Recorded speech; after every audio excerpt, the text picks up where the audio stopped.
The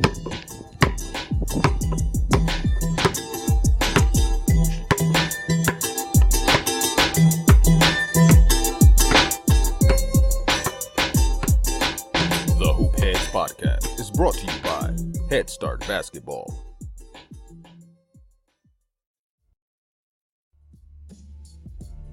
Hey Hoopheads, wanted to take a minute to shout out our partners and friends at Dr. Dish Basketball.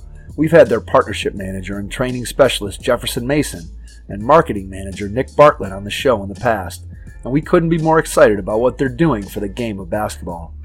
Their Dr. Dish shooting machines are undoubtedly the most advanced and user-friendly machines on the market, and truly accelerate skill development faster than ever.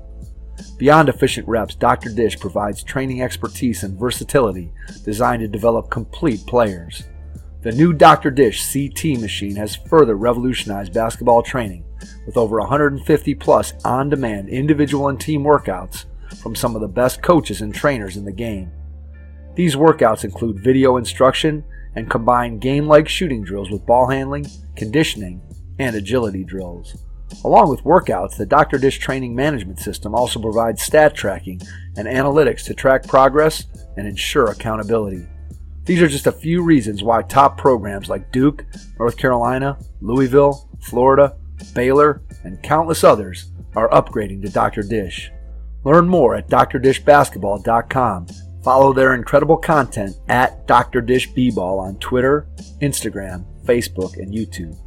And make sure you mention the Hoopheads Podcast to get $300 off your next Dr. Dish purchase. That's a great deal, Hoopheads. Get out and get your Dr. Dish shooting machine today.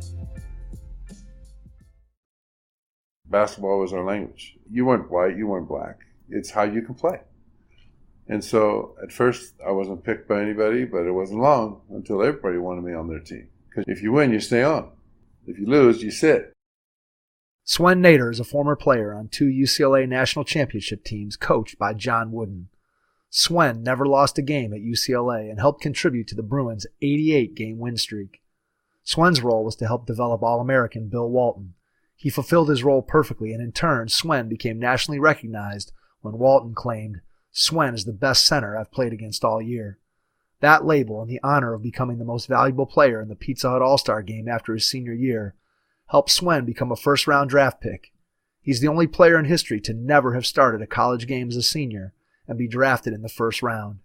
He was the ABA Rookie of the Year in 1974, and he went on to a long career in both the ABA and the NBA.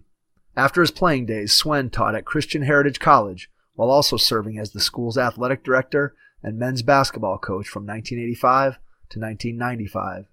In addition to writing and speaking frequently, Swen is a business professional with Costco Wholesale.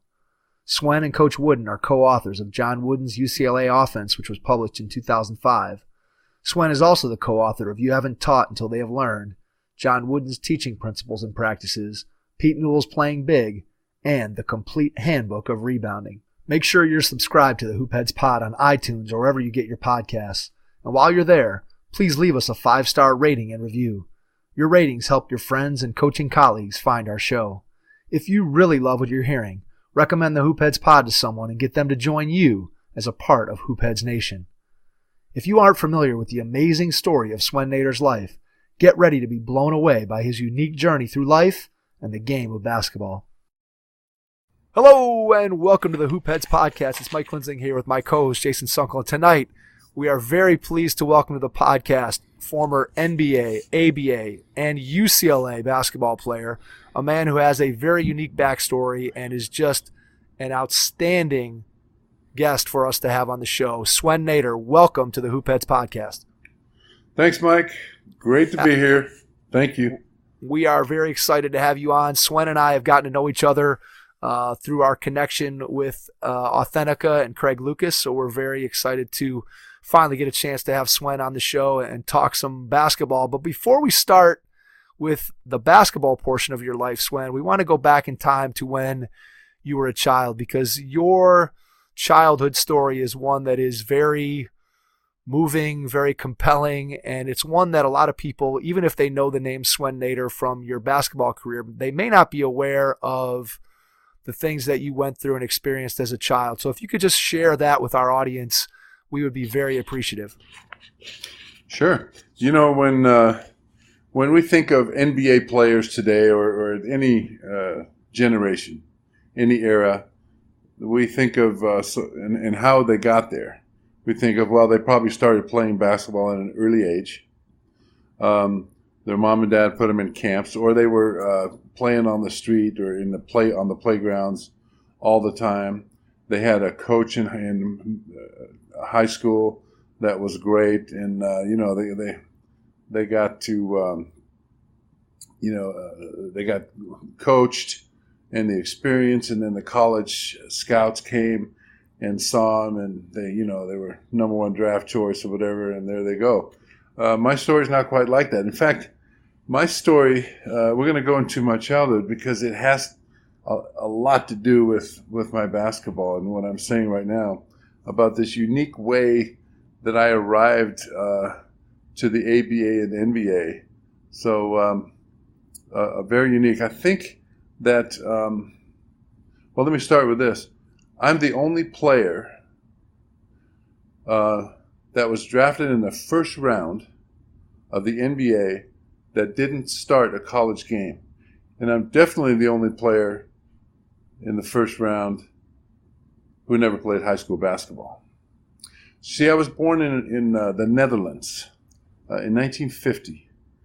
My mom and dad, I think we had a very good home. I know my dad made some good money, and we lived in a nice area of the Netherlands in the north. And but something happened in the marriage, and my mom and dad divorced. I was 3 years old. There were three of us children by then. My little brother, Ibo was his name. He was named after an African tribe, believe it or not. I was named after my dad's best friend. But he had just been born. He was only less than a year old. I was the middle child, and my sister was the oldest. She was by then 5. I was 3. He was 1. My little brother was 1. Divorced. In those days, the mother got nothing except the kids. And she got no money or anything. She was on her own. So she couldn't afford to take care of the three of us. So she farmed not a good word, I guess, but there was a friend of hers who was she lived with her mom and dad, and she took care of my sister and I. My little brother stayed with my mom, obviously. So I remember the lady's name. Her name was Tante Gerard. Tante means aunt. Gerard was her last name. And the one thing I remember with her, she had a matteklopper, Mike. I don't know if you know what a matteklopper is. I do not. But you could probably figure it out. A mat is a mat, and a klopper is a clapper.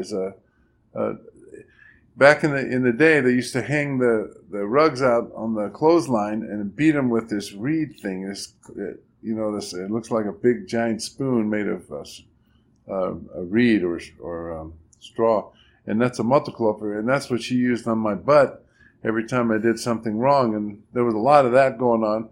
I remember soap in my mouth, all that stuff. I was a bad kid. I think I was rebelling because of what was happening with the family, that my family broke up. So we stayed with her, and so that was about 1953.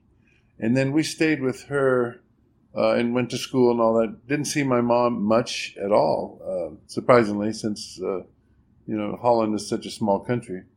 But my mom was out trying to find a husband, and she found one. And so they came to visit my sister and I at this Tante Gerard, the lady with the matteklopper, and with my little brother, and they sat down in the living room and told us that we're going to America.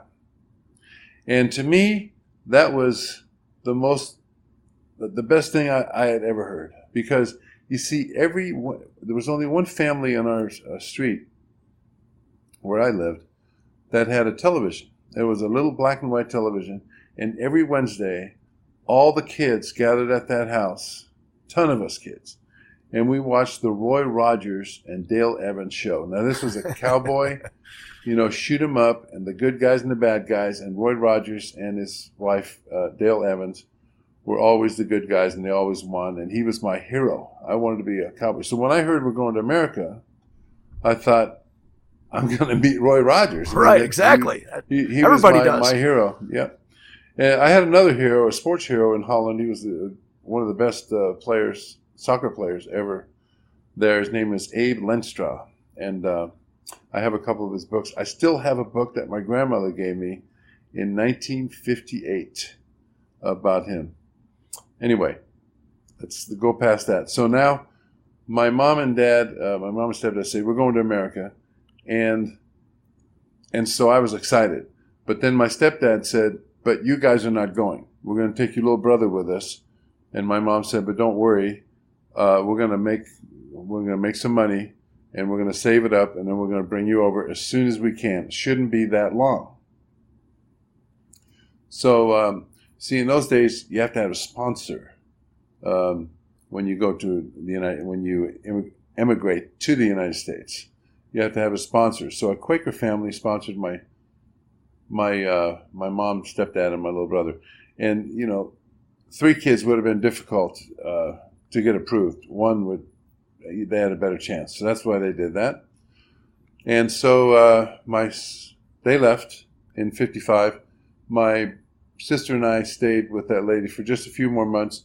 Then we ended up in about 3 foster homes. One in, a few months here, a few months there, a few months there. And finally ended up in an orphanage where we were the only children that actually had parents. The other ones didn't have parents. In Haarlem, which is about in the middle of the country, somewhere around there. And we would get letters from my mom telling us things like, hey, there are oranges growing on the trees in the streets, And, they lived in Southern California, so that was true. And but they went to Arizona first, and where their sponsors were, they were the Andersons, great family. And then when my dad started getting work, they moved to Southern California, and that's where they were. That's where they settled. So, in 4 years later, it's 1959, we still haven't heard about coming to America. All of a sudden, one day, my sister and I were called to the office at the orphanage, and there was a director, and in another chair was a lady in a uniform. And what we didn't know was that she was a flight attendant for KLM Airlines. What had happened was that the Andersons, the Quaker family that sponsored my parents, started realizing that it was never my stepdad's intention to bring us over at all. He would have never done it. And my mom was heartbroken because, she was missing her kids. So they went to a television show entitled It Could Be You, which is NBC, Hollywood, nationally televised every Saturday night. So they went there, and what this show does is surprise people that were in need, some kind of a need. Let's say your house burned down, and you had nothing, right? Then if they liked your story and they want to do something, then they would invite you and some other people that they're in cahoots with to the show. They give you free tickets. You go to the show and you think you're just watching a show and you got free tickets, but all of a sudden you get called up to the stage, and then they ask you about, your house and that kind of thing, and the next thing you know, you've got a brand new house. So this is the kind of thing they did for people. And so that's what the Andersons went to Hollywood for, and they got approved. And so that's why that flight attendant was there at the orphanage in August of 1959. She was there to escort us from Amsterdam to New York and finally to LA, which she did. And then we stayed at, Mike, we went from the orphanage to the Beverly Hills Hotel. Just a slight adjustment, right? Yeah, a little bit. Room service, swimming pool. It was all nice, but I saw no Roy Rogers. I didn't see him anywhere, right? Actually, somebody said he was probably pretty close. Right, you're probably closer to him than you thought, right? Yeah, probably. I didn't know. But I know he wasn't on a range somewhere, herding cattle. So anyway, I kind of forgot about him because it was so cool being, it was sunny and warm. And then we practiced for the show immediately. What they had done was they had built a windmill that was about 10 feet high. My sister and I were hiding it was like half a windmill, the back was open. So we were in the back, and then they had a door, and we would, when they opened the door, then we would go to my mom and dad when the show started. So we were ready for that. That wasn't hard. And in the meantime, the Andersons are telling my parents that they have free tickets to a show, and let's go. So my mom and stepdad said, great. So they all went. They're all in the audience, all four of them. And my mom and dad are expecting to see a show for free. And so the host, I don't want to go through all of it, but anyway, the show always started, this is It Could Be You, the show of surprises. Now here's the host, Bill Layden, the man of surprises. So he would come out, good-looking guy, tanned, of course, and then he would say a few things, and we were the first ones up. So my mom and dad got called up to the stage, and so the host started talking to him, and he said, "Oh, his name was Langenberg." So my mom's dad last name was Langenberg. Mrs. Langenberg, you have an accent. Where are you from? Well, I'm from Holland, the Netherlands. He says, the Netherlands. Now, don't they have? Now, remember, we're in a windmill, Right. just behind the curtain. Right? Don't they have wooden shoes, tulips, and windmills in the Netherlands? And she says, oh, yeah. He said, have you ever seen a windmill before? She says, oh, yeah, I've seen many of them. He said, we have a windmill here, but it's a little different. So they opened up the curtain, and there it was. And it was beautiful. They had painted it. There were fake tulips all around, and, a little walkway, and it was gorgeous. And even the thing was turning, right? And so she was very surprised, and he said, have you ever seen the inside of a windmill? She says, yes, I have. And so they opened up the door, and out we flew, and that was that. So they gave him 100 guilders to take with them, which was about $25. But they had us kids, and we went in the car on the way home to go to Long Beach, California, and that was about a 45-minute drive. No sooner had we got in the car, and I noticed my stepfather was very, very upset. He said to my mom in Dutch so that we could hear it, now we have another 2 mouths to feed. He had enough money, he could handle it. But he was really ticked off. So for the next, this whole thing about America, Roy Rogers, everything is going to be fine now, we're back together again, and all that wasn't quite so rosy. For the next 10 years, my stepdad was extremely abusive, especially to me, punching me often, chipping my tooth. I was allowed to take only cold showers. He took the lock off the bathroom door so that he could go in and check when I was taking a shower, and if there was any warmth in the water at all, he'd beat the crap out of me right there in the shower. When I was about 18 years old, my teeth, I had molars that were rotting. I needed them, I needed fillings and all that. He just said, put an aspirin on it. I couldn't go to sleep, you see, so the only way to relieve the pain is put an aspirin on it. The only problem is aspirin eats up enamel, and it just got worse. So, never sent me to a dentist. I tried out for the, maybe we should stop there. You want to go into the basketball now, right? Yeah, so I think, again, your story, Swen, is just one that I don't think anybody can even begin to sort of comprehend the different changes that you went through as a child, the ups and downs of, being, with your mom, not with your mom, reunited with your mom, and then having the terrible situation with your stepfather.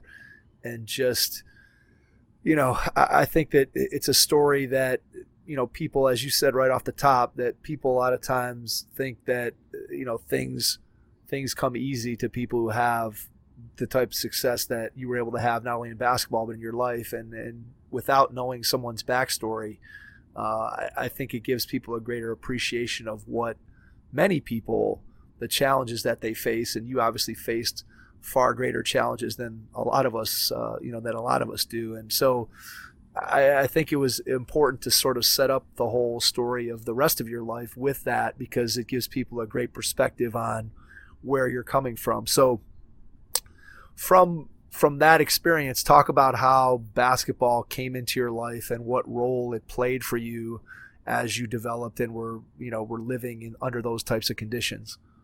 Well, I played a little bit of soccer when I was in Holland. I was 9 years old when I left.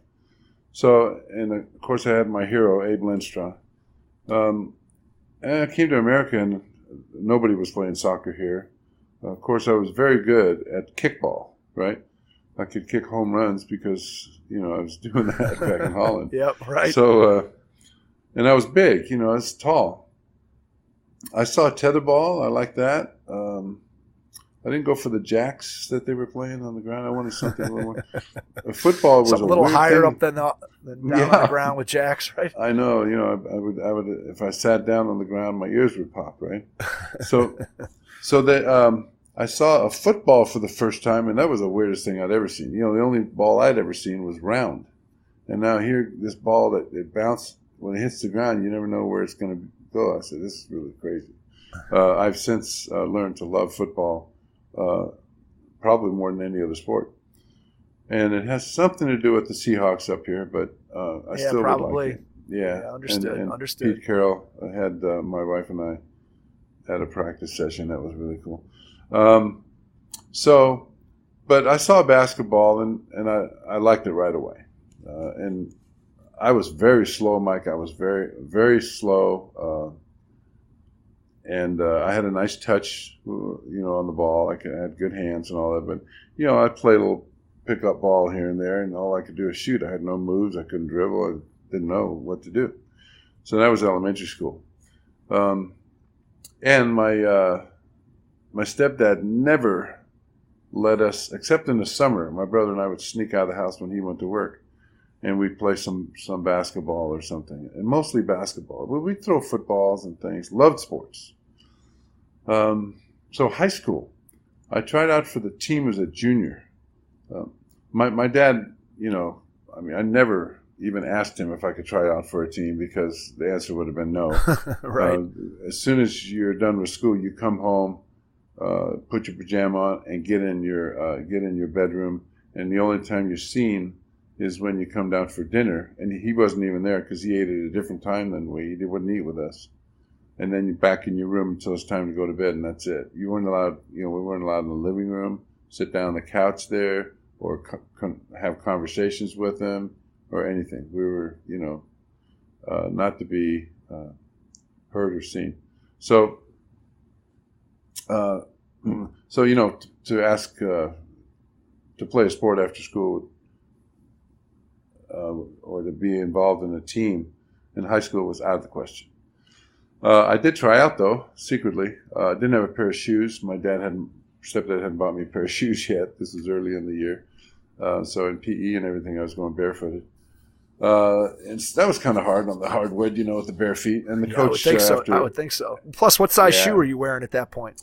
I don't remember. I was high school. I was about 6'2", then maybe 6'3", maybe a 12. Gotcha. Something. But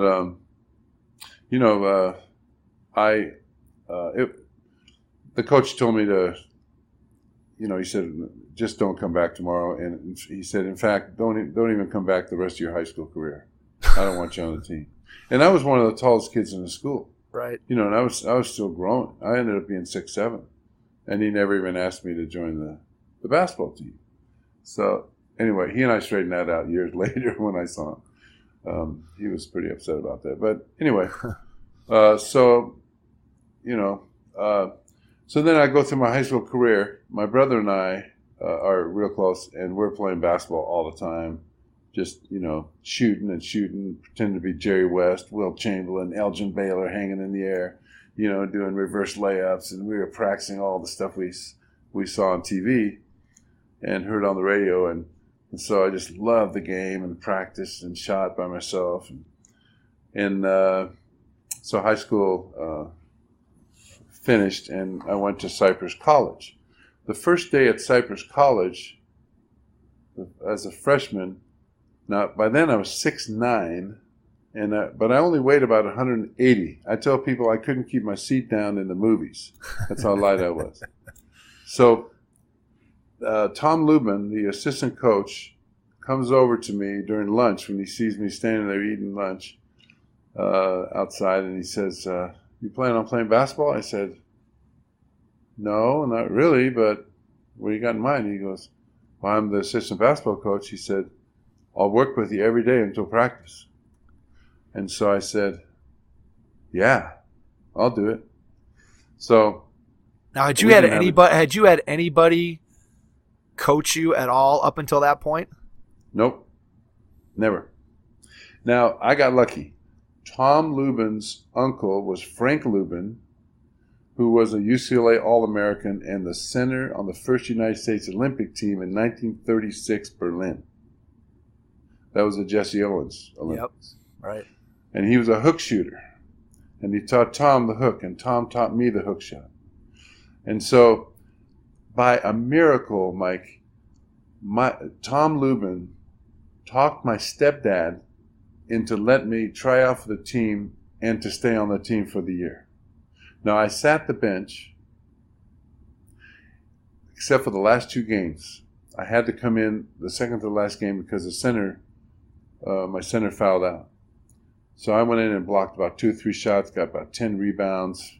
I was ready. And I've been working, though, but I was ready. And we won the game. And the next game, which was the last game of the season, the coach put me in again. I had 20 points and about 18 rebounds. That summer, I lifted weights. I practiced a lot by myself. I believe this is the key. There are 3 keys to becoming a great basketball player. I don't think it's that difficult. And it doesn't matter what size you are. It doesn't matter how strong you are. It doesn't matter how quick you are. Because we all know there are exceptions to those. Is you practice by yourself. You practice by yourself your skills, your crossover dribbles, your shots, your quick shots, your followaways, your rebounding, your follow-ups, your layups, your 6 different ways to lay it up. And then you play against an imaginary opponent, someone hopefully like a Jerry West or somebody who's great. And you try to beat that imaginary opponent. And then you go play against people. So that was step number 1. Step number 2 is take that and go challenge people one-on-one. Play one-on-one against people. Because basketball is a one-on-one game. It's a team game, but it's a one-on-one game. It always ends up at a one-on-one, right? Yeah, unless it's absolutely. a fast break layup. So I did that, and I would practice against Will Chamberlain or Bill Russell, who I think is the greatest player ever to play the game. After all, he won 11 world championships out of 13, so I don't think anybody can really argue with me on that. It's pretty solid. But and then I played against people that would beat me, people that were better than me, people that were all state, All-American high school, and they would beat me, but then I'd come back and I'd beat them. And then Lubin took me into the ghettos of LA every single Saturday for that summer, unless we had a summer league game. Then I'd play in a summer league game. But I was playing every single day. But by the time that summer was over, I was 6'11", 220 pounds, muscle. And my vertical had gone from 2 inches to about 20. And I kept that going. I ended up with a 33-inch vertical by the time I was done. But, playing in the ghetto, or in the inner city, we could call it ghetto, whatever. Sometimes it was a ghetto, sometimes just inner city, But I was the only white guy in the gym almost every single Saturday, except for Lubin, right? And I learned that basketball was our language. You weren't white, you weren't black. It's how you can play. And so at first I wasn't picked by anybody, but it wasn't long until everybody wanted me on their team. Because, if you win, you stay on. If you lose, you sit, and you might sit for all day. There's nothing better than playground basketball culture. There's nothing better. Oh man, nothing better. It's where you learn to play. You got to practice by yourself. You got to do one-on-one, and then you got to play against that kind of competition. Whatever comes along with that. Sometimes they're arguing over a call for 10 minutes. It's part of it. And you learn to argue. You learn to fend for yourself. You learn to get physical. And you learn to get that rebound so you can win, or dunk that basketball if somebody's trying to block it. So the next season started, and the first game of the season, we played against Cerritos College, the number 1 ranked junior college team in the state, with the number 1 ranked center, Ed Fountain. We won the game. I hit 2 free throws to win it when time was expired. I got 35 points, 28 rebounds, and just totally dominated the other guy. And my name was in the paper. And my stepdad saw that. I guess some of his people at work, said, "Hey man, your son is doing pretty good." The next day, at night, before I went to bed, he said, "I want you to tell your coach that you're going to quit the basketball team." I said, "Can I ask why?" He said, "You don't need to know why. You need to study more." My grades were fine. But he said, "I don't want you playing basketball anymore. You understand?" I said, "Yeah, I understand." So the next morning, I grabbed a bunch of extra clothes, and I left. And I stayed with one of my teammates' families in Fullerton. I ended up staying with about 3 different families because I don't think anybody could afford to feed me. But I can relate. I can relate to that. My son's only in 8th grade, Swen. I can barely. Oh, feed you him. know then. Yeah, I know. Believe me. You know. I'm 33 and my wife can barely feed me. So. Yeah. Beans are cheap. Get a bunch of beans. That's it. That's true. That's it. Can of beans is good, no doubt. Yeah, a lot of protein you in pay there. the consequences though. But anyway. Yeah, there you go. So that night, my stepdad called. He found out where I was and begged me to come home. My mom begged me to come home. I said, "No, I'm not doing it. I'm not. You've taken a lot of things away from me." And I told my mom, understand, this is the best thing. It's the only thing I can do. I gotta do this. This is my opportunity. She said, "Okay, I understand." And so I did. And I was an All-American. MVP of the league, all kinds of stuff. We were ranked 2nd in the state. And I got recruited by many different major universities, probably 100 or 150 of them. I decided to go to UCLA and sit behind Bill Walton.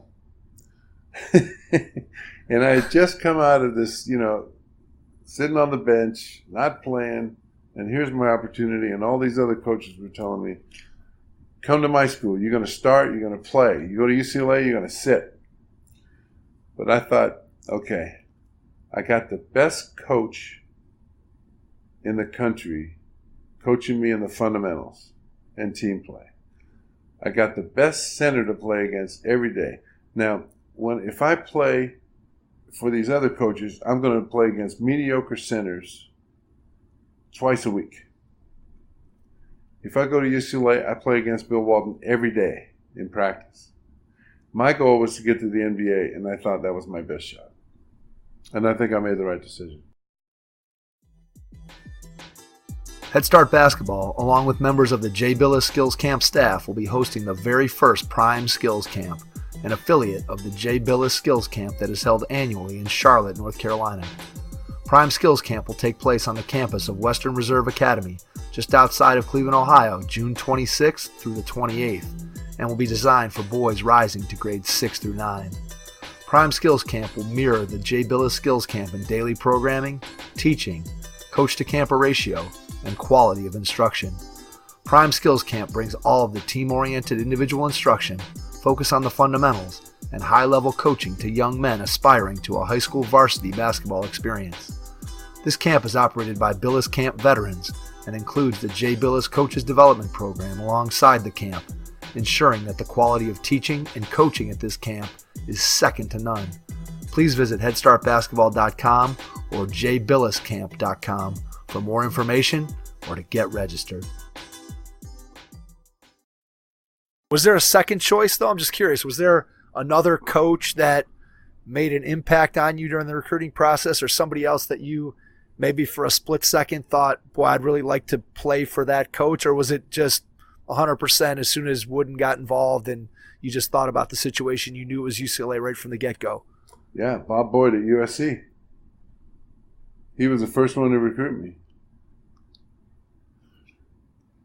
What was it you liked about him?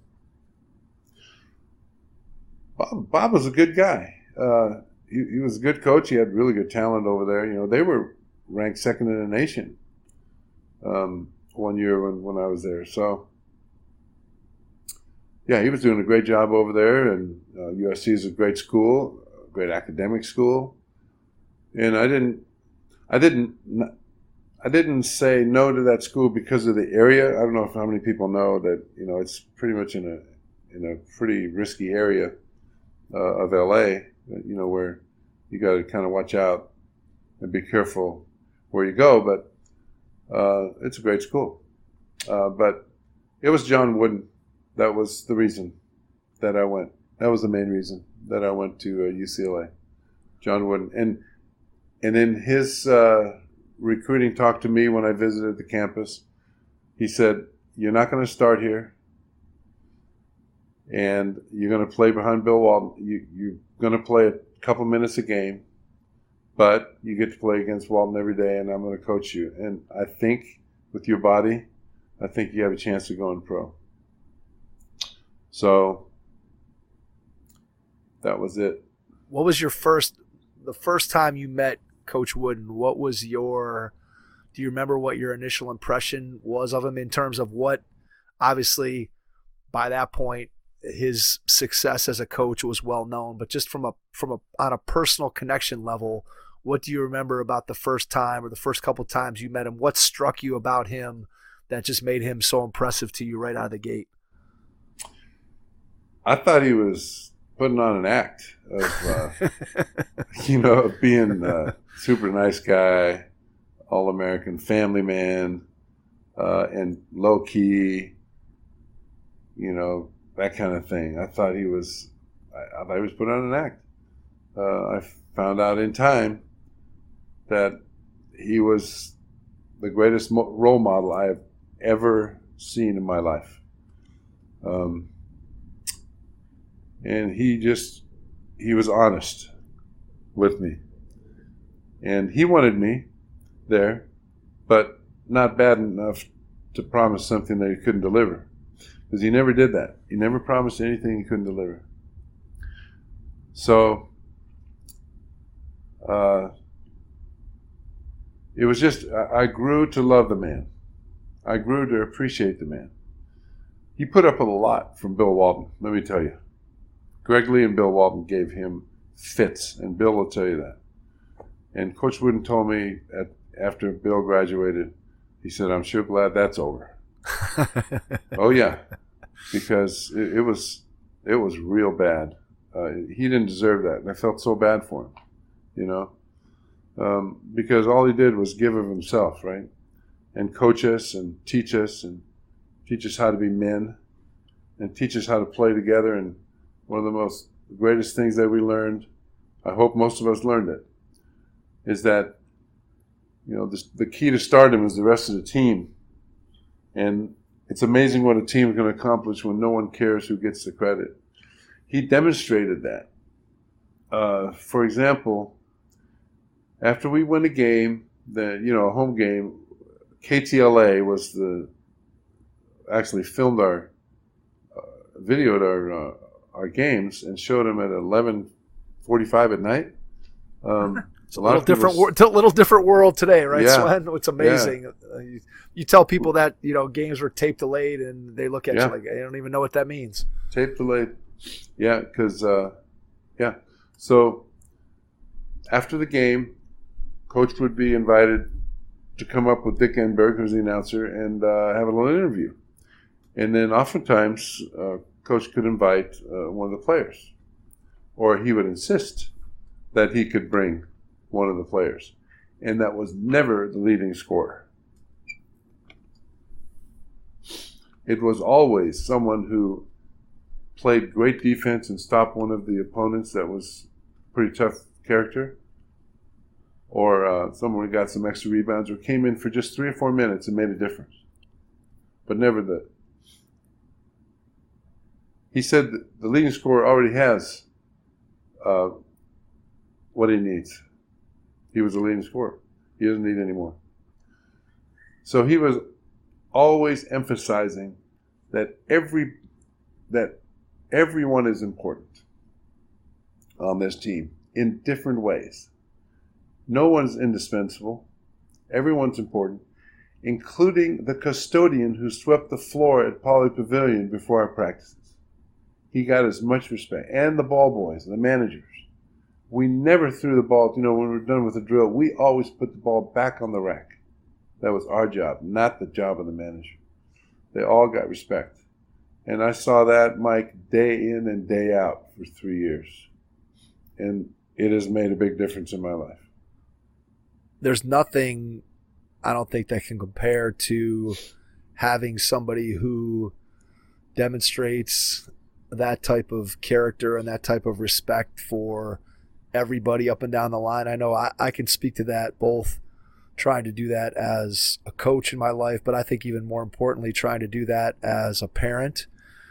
You try to demonstrate for your kids how important it is to have respect for everybody that you come in contact with, and not just the people who can do something for you, not just the people who you are looking up to, but also the people who are maybe below you in the social stratus, or you think about, as you just described, on a team, the team manager. It'd be very easy for a coach to look right past a manager, and therefore their players would do the same thing. And I think if we as leaders try to demonstrate the fact that, as you just illustrated with that story, that everybody's important, you're really making an impact on young people when you do that, whether that's your kids as a parent, or whether that's your players as a coach, whether that's your students as a teacher, whether that's your employees as a business owner.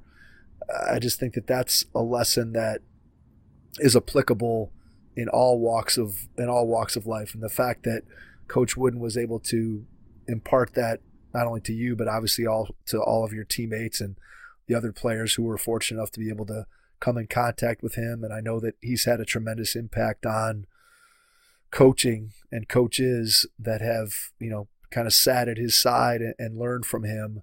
Again, his impact has been tremendously outsized, as anybody who knows the game of basketball realizes. Yep. Hit the nail on the head. It's so easy, especially today, but even back then, we were the number one team in the nation. Everywhere we went, airports, people were wanting autographs, and that's UCLA. And, we wore suits and ties, right? Always when we traveled.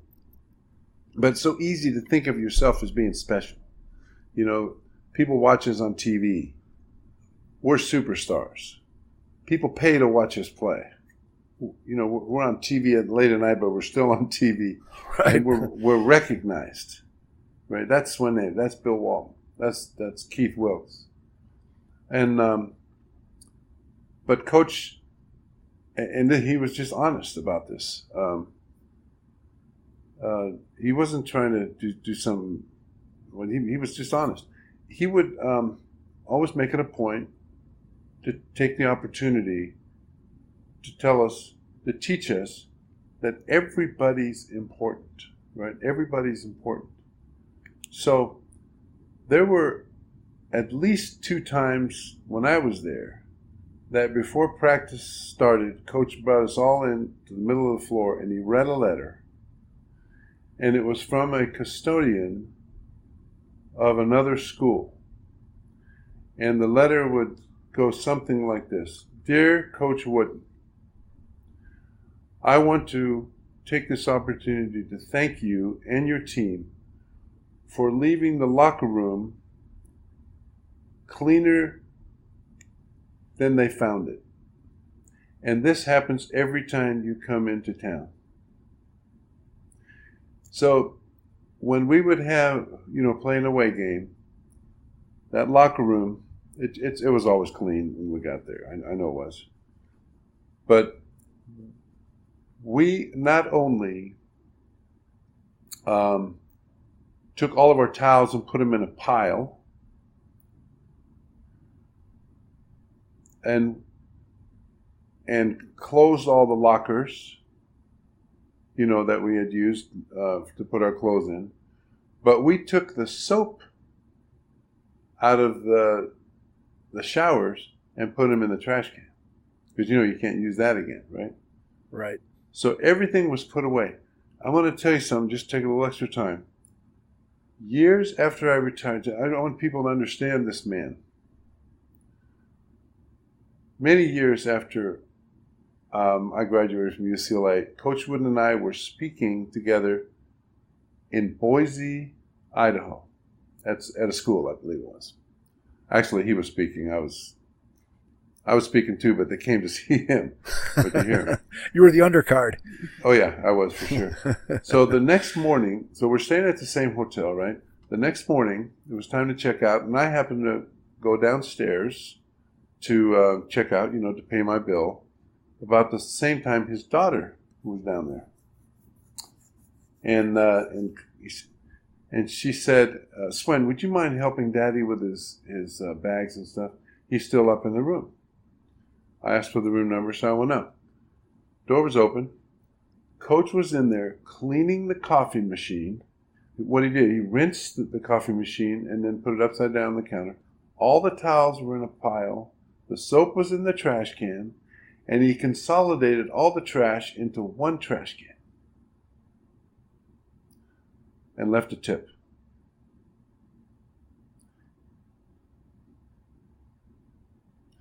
This is what we saw day in and day out. Consideration. I mean, it's powerful stuff from, again, as you said, a person who very easily could have justified not doing all those things based on his position, based on who he was as a public figure. It would have been super easy for him to walk out of that room. It would have been very easy for him to walk out of every locker room he was ever in. And I'm sure that story, you could have seen him in many, many different places where the same idea, the same concept, the same thing would have been applied. And as you've said already, the impact that had on you as not just as a basketball player, as a basketball team, but just as an individual human being on what that means for you moving forward in the rest of your life when you see someone who is A, selfless, and B, has such respect for other people. It just makes, I can't even imagine the profound impact that had on you, especially growing up in the situation that you did, where you had someone who was abusive, that was sort of the authority figure in your life, and now you go to Coach Wooden, who is, again, almost, I don't want to say the polar opposite, but just is someone who has such a strength of character and is demonstrating how to lead your life versus what you had experienced as a young kid. Yeah, but by demonstration, right? For no sure. written word, no spoken plea can teach our youth what they should be, nor all the books on all the shelves. It's what the teachers are themselves. And that's a poem he gave me once. So true. It's, he could have made a lot of money on commercials and things like that, but no, he didn't want to do that. But please don't anybody think that he was a nice guy once practice started. Because if you didn't do what he wanted, he was your worst nightmare. He was all over you. He once got so frustrated with me that he said, "Coach Cunningham, take Swen on the other court and don't bring him back till he's learned it." Like that. And hurry up. Bill, hurry up, practice was, he was just pacing up and down the floor, getting us to go faster and faster and not make the same mistake twice, and teaching us team play. Practice, it would take another podcast to tell you about what a practice was like, because it was a masterpiece. It was run so fluently. We had very few moments of rest at all, and very little water compared to a lot of them, But he was a master at getting more production out of a minute than anybody. That was his love. I think the thing that always amazes me is the stories of how, he'd have his note cards, and after every practice, then he would go back and sit down and take notes and reflect on what went well, what went poorly, what he would do more of, what he would do less of. And when you think about that, and just the amount of thought, the amount of time that goes into that, you can see where if you were that reflective after every single time you finished, again, forget about coaching, but just if every day I finished my job and I came home and I sat down and, I wrote out my thoughts for an hour about what went well, what I could do better, what didn't go well. Imagine how much better any of us could be at what it is that we do if we did what he did with that type of analysis of everything that went on in his program. And I think that just speaks, again, to how detail-oriented he was. And it also speaks to the fact that, there's the phrase out there that success is not an accident. And I think that that's a great example of the fact that it's not like he didn't just stumble upon becoming a great coach. He put in the time and effort and energy that was required in order to develop the characteristics that made him a great coach. Yeah, that's very true. He just, don't get offended, Mike, but if you were being like Coach Wooden right now, you would have your 3x5 card out right now. All session, we've been going for 48 minutes, and you would have been writing down little notes about what went well. Oh, I got to remember this for the next one. Right. And some other things like, don't let Swen be so long-winded, things like that. Makes my job easier when you're long-winded, Swen. Makes my job easier. Long-winded guests are good. It's the short-winded guests that you got to worry about. Then I got to do a lot more work over here. Well, then you take notes when they're doing it, and you exactly. Out, okay, how do I get them to open up more? And that's what Coach Wooden would have done. He would have studied this art of the podcast, of the interview, and he would have studied it and tried things, but he would always write down notes about everything. Always, he kept notes during practice, like you said, and then he would transfer them to the actual practice plan, which was in the three ring binder. So the practice plan, or the practice schedule, which was on the 3x5 card, is identical to the one that's in the 3-ring binder in the office. But the one in the office, the 3-ring binder, got revised based on what happened during practice. And it was just little things sometimes, like we need a little more free throw shooting, or integrate free throw shooting. Wicks needs more time on the one-on-one, or here's something that nobody does that he did. Practice was 2.5 hours. It started at 2:29, and ended at 4:59. No exceptions. The first half hour of practice, Mike, was individual time. You come out, you shoot. If no coach is working with you, you just work on your stuff, your hook shots and things like that. But the coaches would work with certain individuals or certain groups on things that you can't work on during practice, things that they needed to improve on so that they would do better in the practice, which was to come half an hour later. He found out that half an hour of individual time, which a lot of coaches would think is a waste of time, they would rather have team stuff, right, was so valuable, it was invaluable. he was Today way we call beyond that anybody. today we call that player development, but back in those days, that player development in the way you're describing it didn't really exist very often. Right. No, and it doesn't in the summer either, because they're playing games all the time now. So, that 1-on-0 that I was telling you about, just practicing on your own, or, playing against an imaginary great defender and then going out and playing, the individual stuff, the pickup basketball is gone. It's gone. It's completely gone. It's gone. It's one of the saddest parts of. And that's how you become a great player, a great like a Michael Jordan. He was on the court by himself. I played 1 year with Dr. J in New York, and I don't know if anybody remembers this great move that he made that they keep showing. Mark Landsberger, or the one over Michael Cooper, the dunk over Cooper, or the one around Landsberger. Around Landsberger and Kareem, trying to block it. I asked him. I said, "Did you just make that up on the spot?" He goes, "I never use a move in a game I haven't practiced 100 times first." That's a tough one to practice. I shot, but you know what? I was watching some Dr. J film the other day, and he had tried it. He tried it before he was successful with that. He would practice. When I was with him, he was practicing a fake between the leg dribble.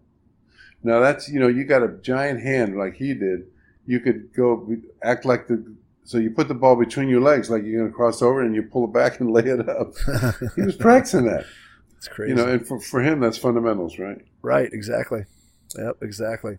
Yep. So, all right, look, we got to go back and talk a little bit. I can't let you escape without talking a little Bill Walton. So let's start with Bill Walton, the player, and just for people who, are fans of the NBA today that aren't maybe as aware of the history of the game and just how great Walton was when he was at UCLA and in his early years with Portland before his feet just betrayed him. Just talk a little bit about how good he was as a player and then how he helped you to get to the level in your career that you were able to attain. Well, Bill Walton, if I were starting if we're picking teams, right? And all the players from all the ages were at their prime, I would have a difficult time not picking Bill Walton as my center.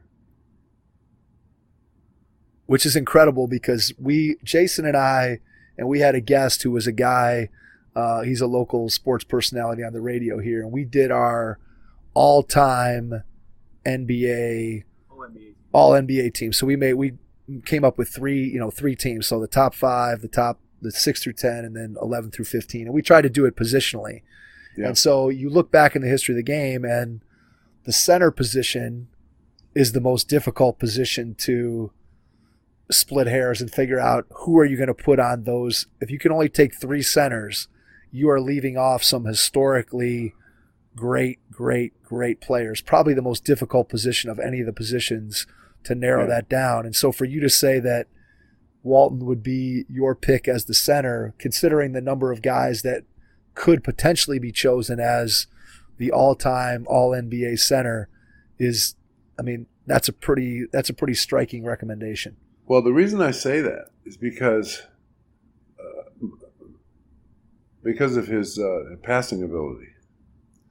And those, if people out there who have never seen him play, and a lot of you are listening have never seen Bill Walton play, I think there's some footage. But if you get a chance to watch him with Portland, then when they won the championship, he was extremely valuable to that team, offensively and defensively. But offensively, when he had the ball, somebody was going to get a layup or an open jumper. And Jack, the coach, made sure of that. But Walton was the one that everything went through, And he's so unselfish, he would score too, get some big rebounds. But he was I went through that every day in practice. I mean, that kind of stuff. It was demoralizing. Right. For 2 years, it was demoralizing. As a freshman, he practiced with the freshman team, right? They weren't allowed to play varsity, so they practiced on the other side of the curtain at UCLA. And then I was with the varsity, and then Bill would be allowed to come over for a while to play with us. And, I couldn't do anything against him. He was blocking my shots, and the first time we ever played pickup ball, which was, when we first got to UCLA together and we played a little pickup ball in Poly Pavilion, I tried to dunk the ball, and he blocked it. That was my introduction to Bill Walton, and it just got worse from there. But my senior year, I gave him everything he could handle, and I thank Bill for making me the player, at least being partially responsible for making me a number one draft choice. I mean, Mike, come on. I'm playing against the best center. I'm playing against not only the best center, but against the best team. Because we were the backup team. We were playing against the best team in the country every single day. There was no chance I wasn't going to be a number one draft choice. And, and I don't even want to talk about my career. People can look that up. But it was an incredible experience, and I thank Bill. He's a great player. We experimented in UCLA practices were laboratories for experimentation and for trying out new ideas. Coach Wooden, a lot of people would think Coach Wooden was pretty set in his ways. Don't do it this way, that way. He wasn't like that at all. He had a structure, kind of a basic offense, but he wanted us to make plays. He believed that players make players, players make plays, plays don't make players. So he allowed us to invent, and oftentimes it would be 8 out of 10. No. It wasn't a good idea. Right. But Walton came up with some one time he came up to the high post. He was playing low post. At first, Coach Wooden had him down low, not high. But the forward on his side was being overplayed. He came up and got the ball and reversed Holyfield, and he got a layup. And Coach said, "Hey, I like that. Let's try that again." Yeah. So he let us go, because of that and the fundamentals, we were able to. He never called a timeout the whole time I was there for 3 years. He didn't need to. In fact, he didn't want to. He wanted the other coach to call a timeout first. But Walton was a different guy. He was in trouble at UCLA a few times. He also blocked Wilshire Boulevard by laying in the middle of the street, protesting the war, and he was a tough one to handle. He was right about that war, as it turns out. I think. Right. But he was very politically minded. Believe it or not, a straight A student. I don't think he got a B the whole time at UCLA. Brilliant, but hard worker and really fun guy to be with. He's a good friend of mine today. So give us your funniest Bill Walton story, something that that you can remember, just a funny that you can talk about, that you can that you can and are willing to share with us. Oh man. No, not that one. All right, there you go. Yeah, you got to go through the mental Rolodex here of which ones you can share, which ones you can't. Totally understand. Oh man, he was wild.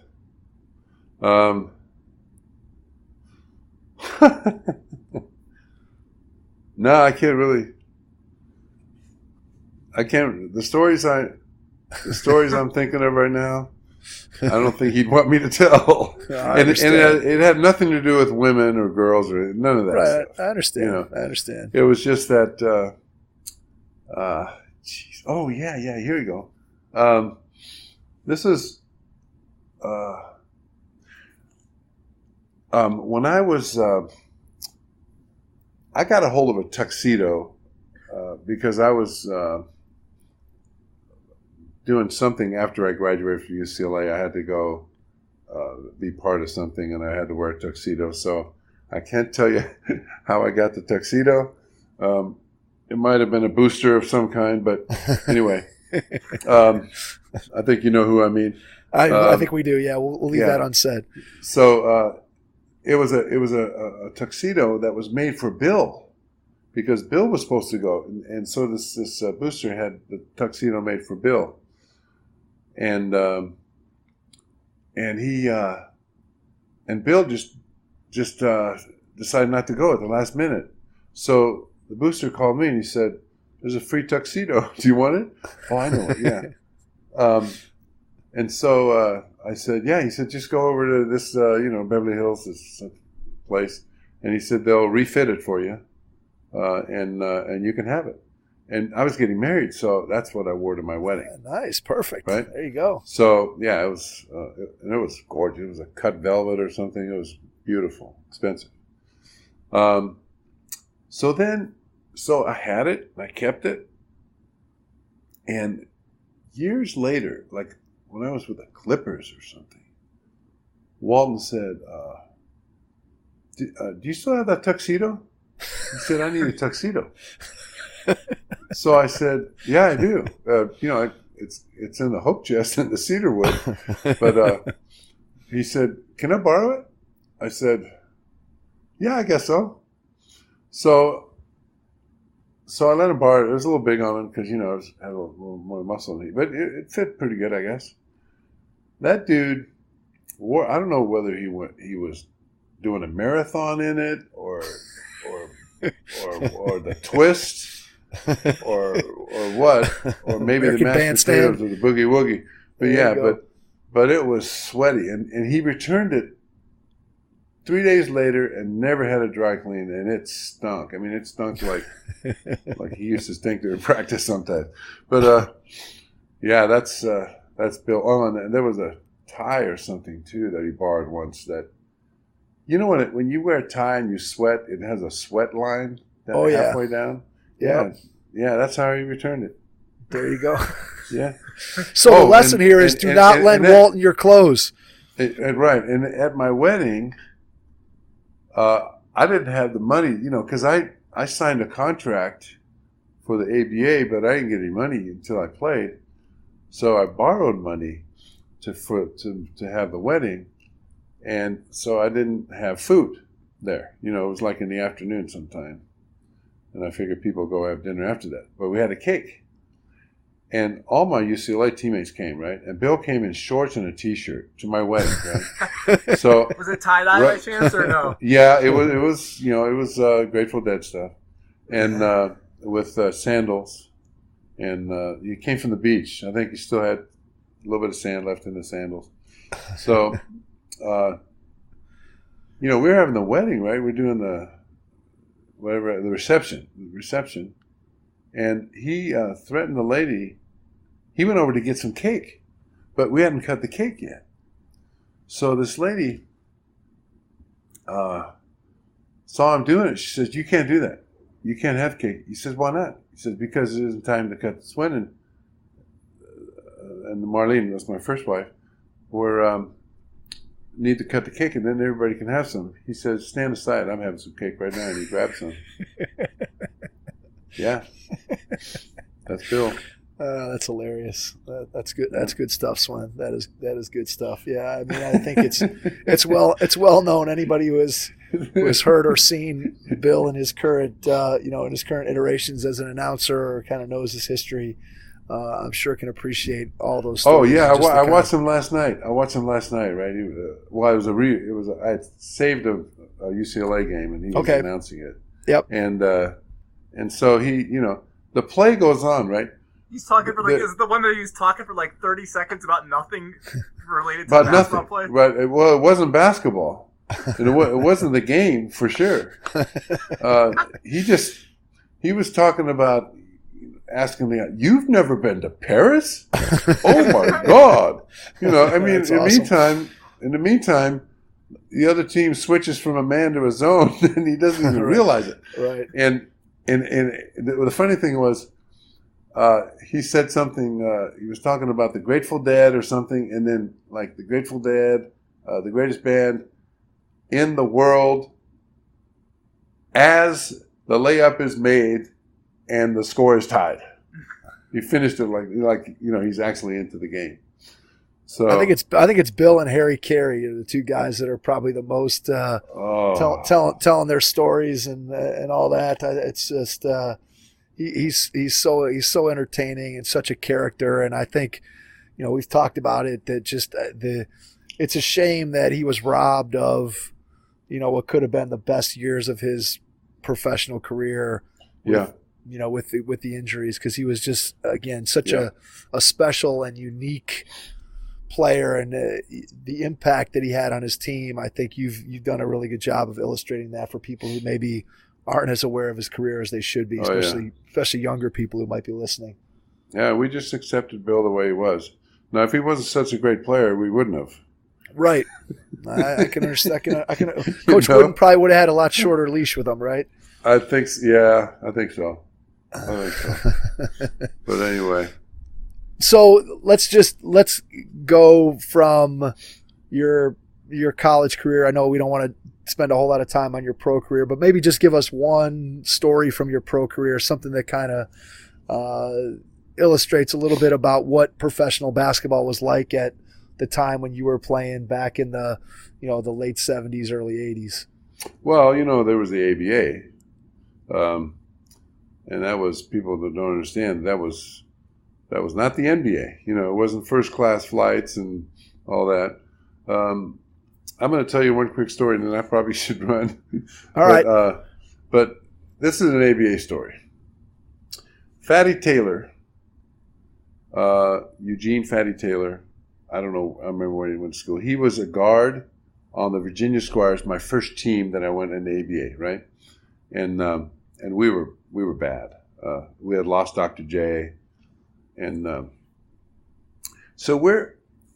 Fatty was a point guard, but he couldn't shoot. I mean, he couldn't shoot. He couldn't make a 10-footer, make a layup, but he couldn't jump. So anyway, so we're traveling. We're going to play in Kentucky, in Louisville, at Freedom Hall. Freedom Hall it's a basketball arena, but it's more of a rodeo, a rodeo place, right? So we're coming in for the shoot around the morning of, which means you go into the gym and you just kind of take some shots and feel it. Coach might talk about a few things. Well, they had a rodeo the night before, and they're still laying down. They're just finishing laying down the floor on the dirt. I mean, you could smell the horse crap and everything still. I mean, it was really strong. So we walk in the side door, and there's our locker room on the right, and there's a beer cart. One of those ones with, that you got the handles, you roll them down, you got Pabst Blue Ribbon and Miller and all that stuff. And it was still, from the rodeo, and they had the big plastic cups that were piled up, and for the beers, and Fatty, so we're walking in, we're supposed to be going to the floor, and Fatty said, "Look, Nate, you got a beer cart over there." I said, "Yeah." He says, "Let me check out, see if it's still working." So he pulled down the Pabst Blue Ribbon, and sure enough, it had power, right? Pressure. So I said, "Oh, okay." So anyway, so we go out and shoot around, about an hour. We come back, and walk past the beer cart, still there. So then we come to the game that night, and we walk in, and we make a right turn, and we got to go right past the beer cart now to go. It's still there. So Fatty pulls the handle, still got pressure. So and lots of beer. So we go in there and we go to the locker room, get ready for the game, and we're down by 20 at halftime against Artis Gilmore, Dan Issel, Louis Dampier, that team. And so our coach was Zelmo Beatty. He was still out on the floor. So we're going to the locker room and there's the beer cart. We're down by 20, and Fatty says, "Nate, I'm gonna have a beer." So he grabbed one of those big cups and filled it up, and he chugged it. I mean, he was thirsty. So instead of the Gatorade, he went for the Pabst. Went for the Pabst. Nice. Yeah, he went for the Pabst. That works. And I could see him starting to weave in the locker room a little bit. So, now remember, the guy can't shoot. So we go out in the second half, And I don't remember what the pep talk was. It was the usual, you guys suck. So we go out there and we get the jump ball, and Fatty gets the ball and fires up a 3-pointer. Now we had a 3-pointer then, when the NBA didn't. And he fired up a 3-pointer, and everyone, all of us were going, "What the heck?"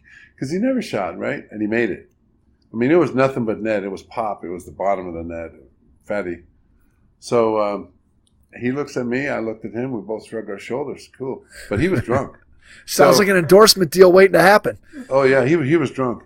And then the next 3 times down the court, he shot threes and hit all of them. He had 4 in a row. And then he asked to come out of the game for some reason, and he never came back in. I think he might have been throwing up or something, but it was cool. It was that is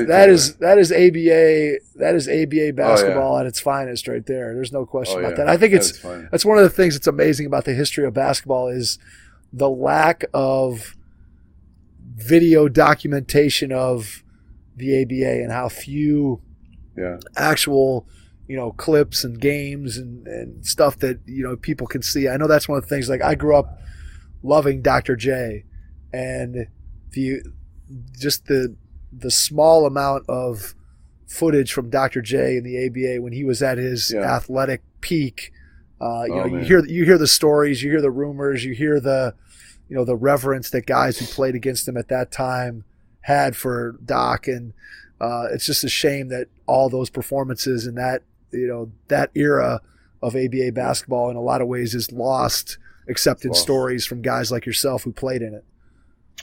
Yep. Yeah, there was that was quite a league. The fastest that we ran was when we got our check and we had to cash it at the bank. Get to the bank, right? Because there wasn't enough money to cover all of it. Exactly. So if you're there first, you get the money. There you go. But it was, it was great. There were some great players there, and Doc was great. There was David Thompson too. He was great. There was Jumping Joe Caldwell. It was a fun thing. But I had to go to the NBA when I folded, which I did. But because I had to play against the best. Exactly. And it was quite a ride. It was quite a ride. Yeah, it's you've had a remarkable life and a remarkable career as a basketball player. Give people before we wrap up. I thank God for everything, and because He controls everything. And I asked Him, why'd you make it so rough on me at first? but He hasn't told me yet. Maybe someday. But it made me better. It made me stronger, and I learned, Mike, that if I really love something and I'm willing to work at it as hard as it takes, then I can do it. Providing, I'm not going to be a jockey, right? I'm not going to win a race at Hollywood Park because, the horse is going to want to get on me. But I learned that, and I've done that so many times since. And the latest thing is that I'm a magician. You've seen me, right? I've seen you. You're a great magician. I'm a magician. I practice 3 hours a day, doing things, card shuffling, this and that. I know that I can be a professional because if all that's in between me and that is work, it's not a problem. It's a great lesson. It's a great lesson for anybody out there. Again, no matter whether you're a basketball coach, a basketball player, or in your general life, if you're willing to work for something, you can get there. And I think that's a tremendous lesson that you've shared with people. And that work sometimes is very hard and very boring, and there's no rewards. And the better you get, the less improvement you get out of an hour's work, right?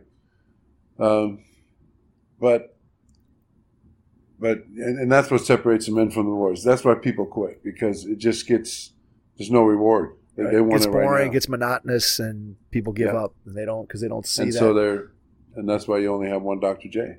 For sure, no doubt about that. All right, well, Well, share it's been great, guys. Share for people, just real quick, share with them Yep. what you do on the motivational speaker side of things and just what you have going on in your life right now, and then tell people how they can find out more about you, and then we'll wrap things up. Okay. My website is www.swennater.me, M-E, like it's all about me, which is not. But and there you'll see a pyramid, and I'm not going to go over it right now, but let me tell you something. That pyramid right there is what I speak on to corporations on building a championship team. It is John Wooden's method for building a championship team. There are 7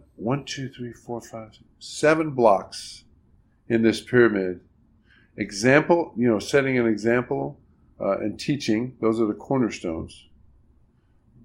Knowledge, enjoyment, teamwork, joint R&D, research and development, and finally, an exemplary working unit. If anybody has a company or if you would like to know how the greatest coach of all time put a team together, I got it. Well, I can honestly say that Swen and I have become friends over the last couple of years, and I've had an opportunity to hear him speak. I've had an opportunity to see him perform his magic.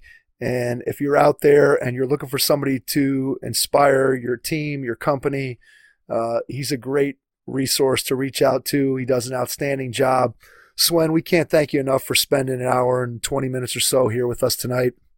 It's been a pleasure getting a chance to talk to you, a pleasure to dive into your story and hear some of the things that you were able to experience in your career as a basketball player. And I know that the things that you shared early in the show about your childhood will inspire people to understand that no matter what your circumstances are, you can overcome those circumstances and achieve great things in your life. So Swen, thank you so much for joining us. We really appreciate it. And thank you guys. And sometime I will tell you those other Bill Walton stories. All right, we're going to get that the next time.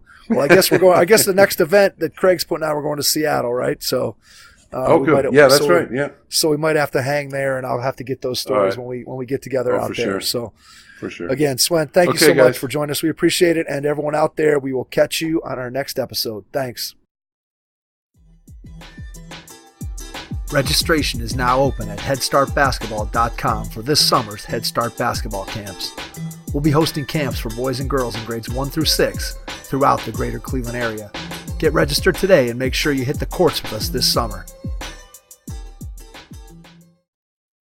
Thanks for listening to the Hoop Heads podcast, presented by Head Start Basketball.